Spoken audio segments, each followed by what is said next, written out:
자, 안녕하세요. 반갑습니다. 5월 18일 주식 정리해드리는 주정남. 오늘도 시장 정리부터 시작해보도록 하겠습니다.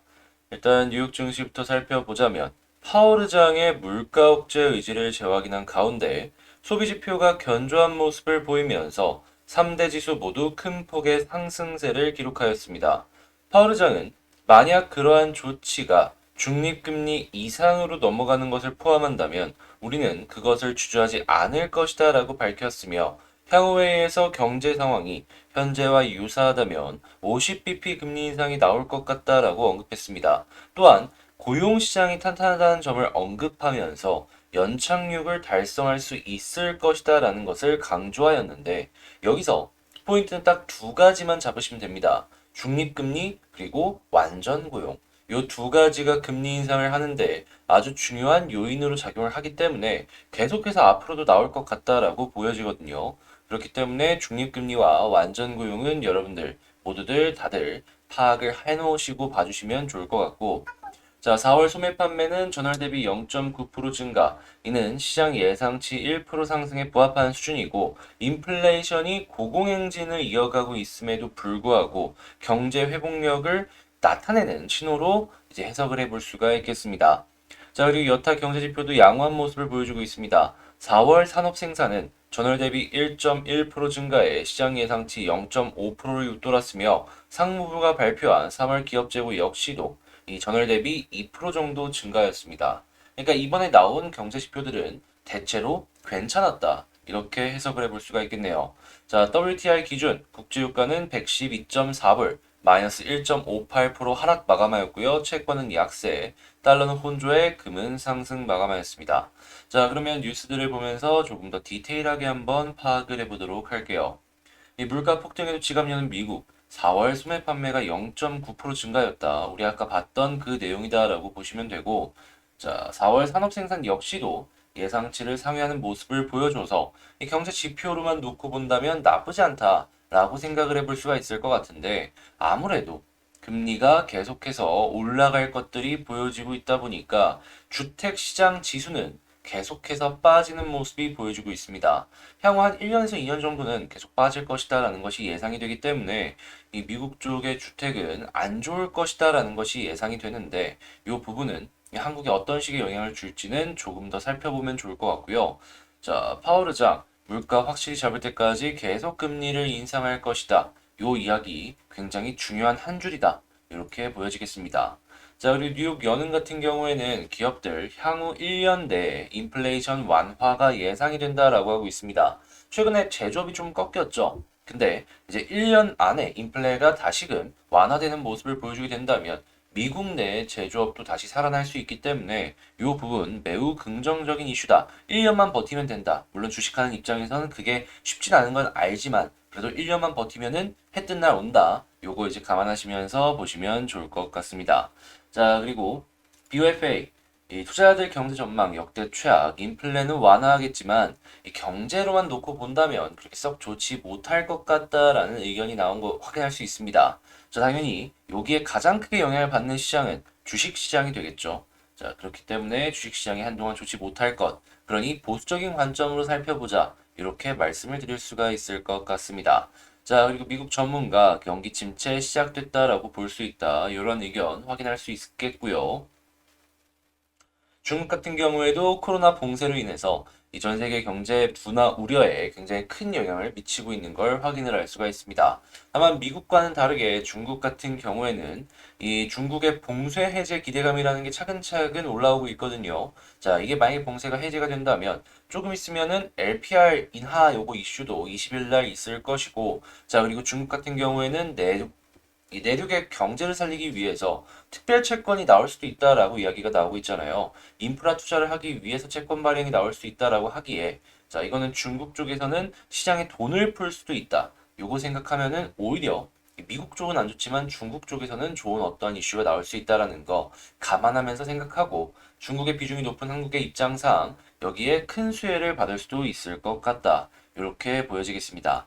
자, 그리고 LCD 가격 하락세 내년 디스플레이 투자 57% 급감의 전망이 보여진다. 얘기가 나오고 있는데 여기는 OLED도 포함이 되는 겁니다. 그렇기 때문에 OLED 팹 장비 투자가 감소한다라는 거 감안하시고 OLED 장비주들 지금은 좀 멀리 떨궈서 봐야 될 필요가 있어 보이겠습니다. 다만 OLED 소재는 좀 다르게 볼 필요가 없잖아 있긴 해요. 지금 계속 투자를 해놓은 장비들은 계속 굴러갈 거 아니에요. 그러다 보니까 소재 사용량은 항상 높은 수준으로 일정하게 유지될 가능성이 높으니 소재는 봐도 저는 괜찮다라고 봅니다. 자, 그 다음으로는 여름이 코앞인데 전기 만들 석탄이 없다. 이 러시아발 물량 대란 이야기인데 올해 전기세 많이 올라갈 것이다라고 보여지고 여기서 파생이 되는 여러 가지 사건들이 올 여름엔 좀 많이 나올 것 같습니다. 요거 여러분들 감안하시면서 이 수혜를 받을 만한 뭐 섹터 같은 거 딱 보여진다라고 하면은 이 초창기라고 하면 과감하게 한번 배팅을 해보는 것도 좋을 것 같네요. 자, 그리고 자율주행 로봇 민간 협의체가 발족이 되었다라고 해요. 여기서 핵심은 자율주행과 로봇 이 두 가지죠. 자, 그렇기에 이 양쪽 섹터 모두 보는 것 괜찮을 것 같습니다. 자, 그 다음으로 지금 일감이 끊겼는데 신한울 3년 뒤에 짓겠다니 원전 생태계의 사형 선고. 두산 중공업, 그러니까 두산 에너빌리티 같은 원전 기업은 크게 걱정이 없습니다. 근데 그 아래 하청 기업들이 문제가 되는 거거든요.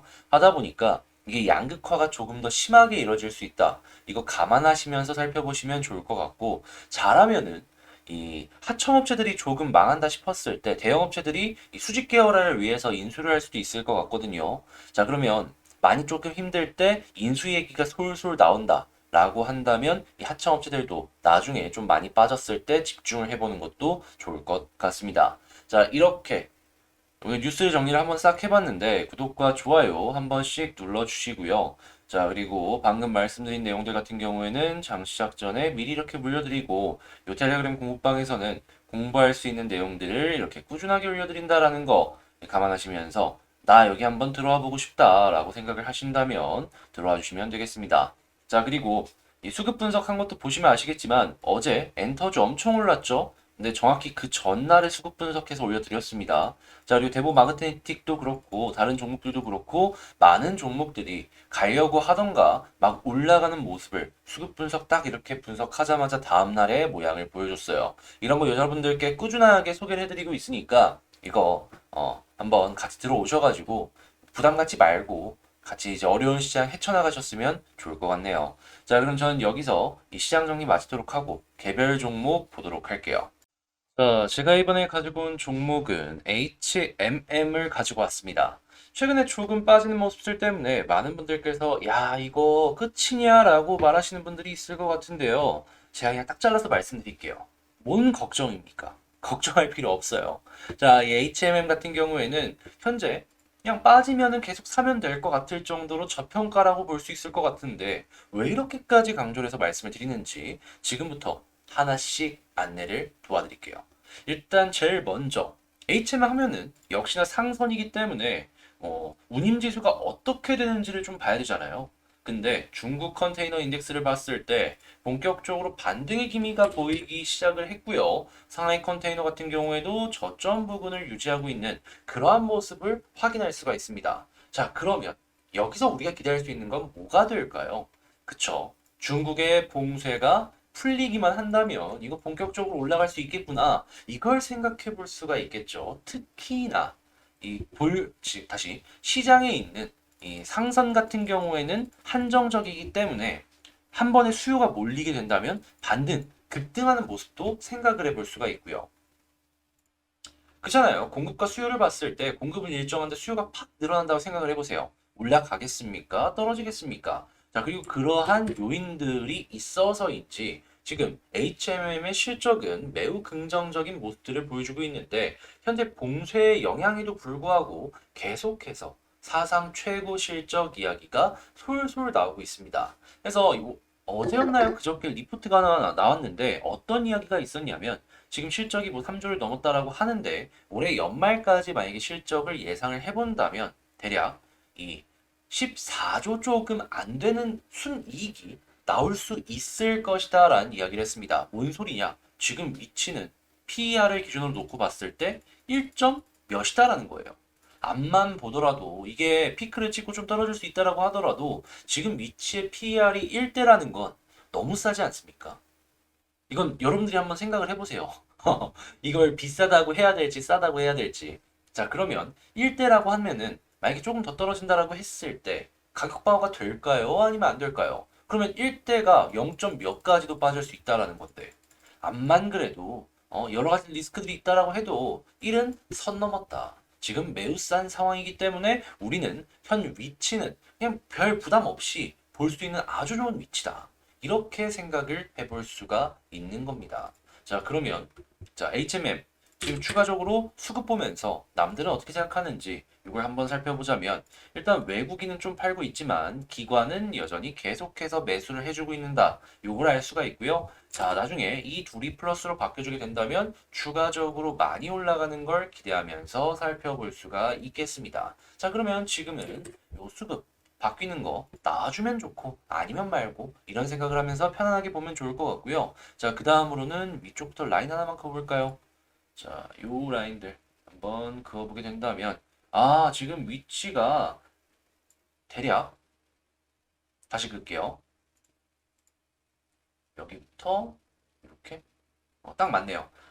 여기 라인 딱 맞고 떨어졌구나라는 걸 알 수가 있습니다. 자, 그러면 현 부근에서 전 개인적으로 그냥 현 여기 위치에만 있다라고 하더라도 큰 걱정이 없는데 그냥 21선 위에 있는다 이걸로 기준을 잡아서 볼게요.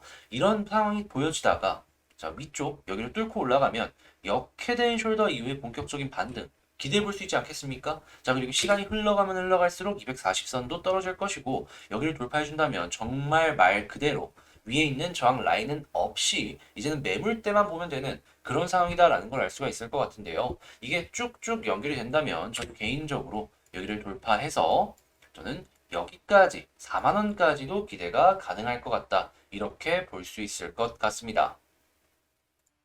자, 그러면 총정리를 해본다면 현 위치는 매우 싼 가격이다. 그렇기 때문에 빠지면 빠질수록 더욱더 유리한 가격이기에 매수를 해도 나쁠 게 없어 보인다. 자, 그리고 본격적으로 올라갔을 때 여기를 뚫고 240까지 확실하게 뚫어주는 모습까지도 보여주게 된다면 우리는 암만 못해도 4만 원까지는 기대를 해봐도 좋다. 이렇게 말씀을 드리면서 요 HMM 마치도록 하겠습니다. 자, 제 영상이 도움이 되었다라고 생각을 하신다면 구독과 좋아요 한 번씩 눌러주시고요. 이 멤버십에 대해서만 간단하게 말씀을 드리고 넘어가자면 제가 5월 5일 어린이날 때 후성 이 딱 한 종목 말씀드리면서 강조했죠. 이거 너무 싸다. 올해 실적 대비 저평가가 너무 심하다 보니까 단기적으로 봐도 되고 장기적으로 봐도 되니까 요거 한번 우리 시켜보자 라고 말씀드렸는데 한 달도 안 돼 갖고 급등 나왔죠. 그리고 그 다음으로 말씀드렸던 게 클라우드 쪽이었는데 결국에는 한글과 컴퓨터 오늘 본격적으로 올라가기 시작하고 5월 11일이었나요? 그때 말씀드렸던 DDR5 오늘 고점 뚫고 쭉쭉 가지고 있는 모습 보여주고 있습니다.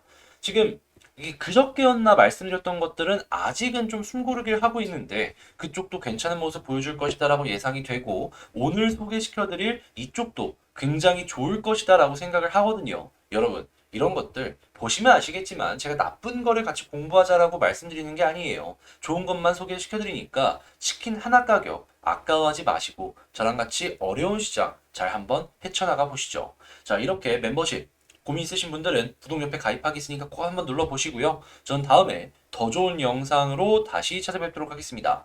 영상 끝까지 시청해주셔서 감사합니다.